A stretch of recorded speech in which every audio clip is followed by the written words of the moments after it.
Assalamualaikum warahmatullahi wabarakatuh. Perkenalkan, nama saya Hairunisa dengan NIM 1714151.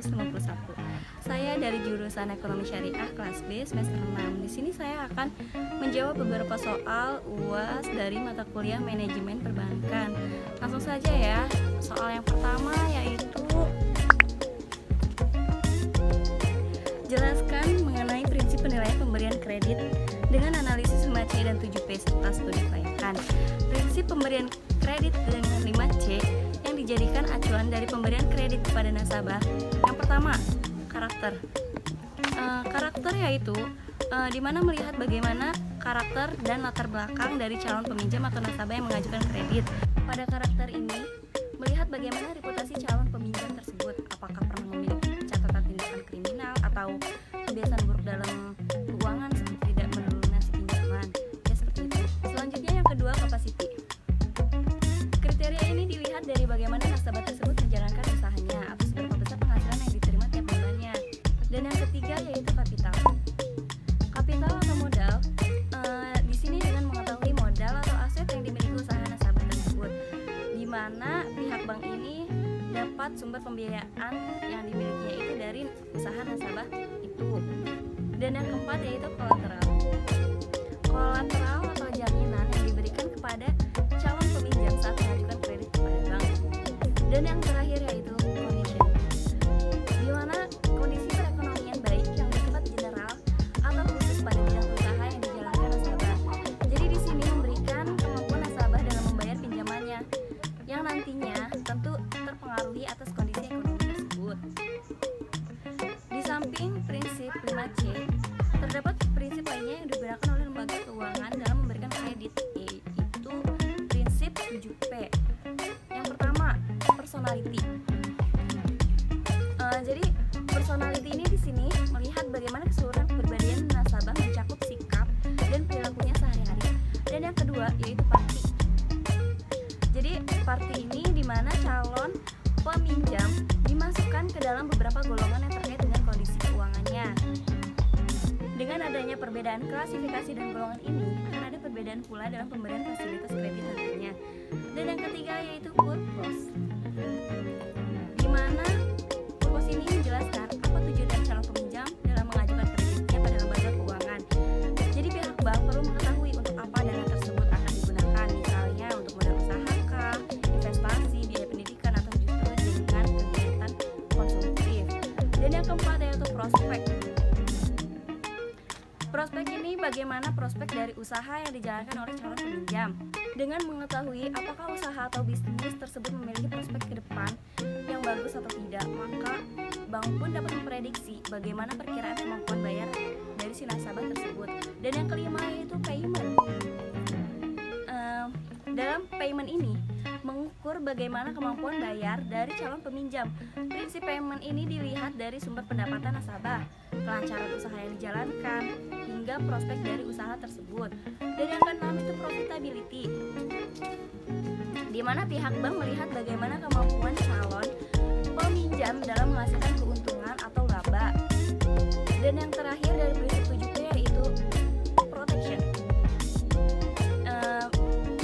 Protection ini mengacu pada jaminan yang dapat diberikan oleh calon peminjam. Jadi tidak jauh berbeda dengan kriteria kolateral pada prinsip 5C tersebut. Di samping penilaian dengan 5C dan 7P, prinsip penilaian kredit dapat pula dilakukan dengan studi kelayakan. Dan yang pertama yaitu aspek hukum. Aspek hukum merupakan aspek untuk menilai keabsahan dan keaslian dokumen-dokumen atau surat-surat yang dimiliki oleh calon debitur seperti akta notaris, izin usaha, atau sertifikat tanah. Dan yang kedua yaitu aspek pasar dan pemasaran, di mana aspek ini menilai prospek usaha nasabah sekarang dan di masa yang akan datang. Dan yang ketiga yaitu aspek keuangan, di mana aspek ini menilai kemampuan calon nasabah dan membiayai dan mengelola usahanya. Dari aspek ini akan tergambar dari beberapa besar biaya dan pendapatan yang akan dikeluarkan dan diperolehnya. Dan yang keempat yaitu aspek operasi atau teknis, merupakan aspek untuk menilai tata letak keuangan, lokasi usaha, atau kapasitas produksi dari suatu usaha yang tercermin dari sarana prasarana yang dimilikinya. Dan yang kelima yaitu aspek manajemen, aspek untuk menilai sumber daya manusia yang dimiliki oleh perusahaan, baik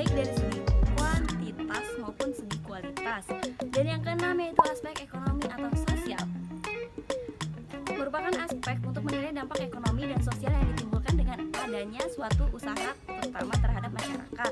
Apakah lebih banyak benefitnya atau cost atau sebaliknya. Dan yang ketujuh yaitu aspek AMDAL. Aspek ini menilai dampak lingkungan yang akan timbul dengan adanya suatu usaha, kemudian cara-cara pencegahannya terhadap dampak tersebut. Dan dari soal nomor 2 yaitu mengenai perhitungan. Dengan soal Halisa menerbitkan deposito berjangka di Bank YZ sejumlah 300 juta untuk jangka waktu 3 bulan. Bunga 10% dan dikenakan pajak 15%. Jika bunga diambil setiap bulan, maka perhitungannya adalah jadi sebelum mengetahui jumlah bunga bersih yang dibayar bank setiap bulannya oleh Halisa, kita perlu mencari dengan bunganya terlebih dahulu. Rumusannya yaitu dari total bunganya yakni 10% dikali 300 juta dibagi 12 bulan dikali 1 bulan, karena ini setiap bulan ya, jadi dikali 1 bulan sama dengan 2.500.000. Lalu kita mencari ke pajaknya itu 15% dikali hasil dari bunga 2.500.000 sama dengan 375.000, dan bunga bersihnya yaitu 2.500.000 dari hasil bunga dikurangi hasil pajak 2.500.000 dikurangi 375.000, yakni sebesar 2.125.000. Nah, dari total yang sudah saya hitung, maka jumlah bunga yang dibayar bank setiap bulannya oleh Halisa sebesar 2.125.000.